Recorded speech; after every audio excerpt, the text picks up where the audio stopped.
গ্রামের নাম ছিল নদীর পাড়। গ্রামটা খুব বড় না হলেও মাছের অভাব কোনো দিনই ছিল না। একদিন সকালে রাহুলের মা বাজার থেকে টাটকা রুই এনে বললেন, আজ কিন্তু দুপুরে হবে জম্পেশ মাছের ঝাল।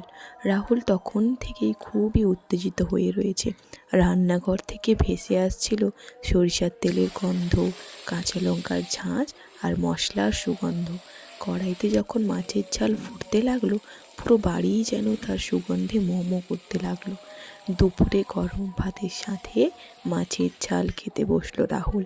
এক কামড় খেয়েই বলল, মা, তোমার হাতের মাছের ঝাল যেন পৃথিবীর সেরা। তখন মা হেসে বললেন, খাওয়ারের স্বাদ শুধু মশলায় নয়, তা ভালোবাসাতেও হয়। এখন তোমরা জানিও তোমাদের এই মা ছেলের গল্প আর এই সুন্দর মাছের ঝালের রেসিপিটা কেমন লাগলো।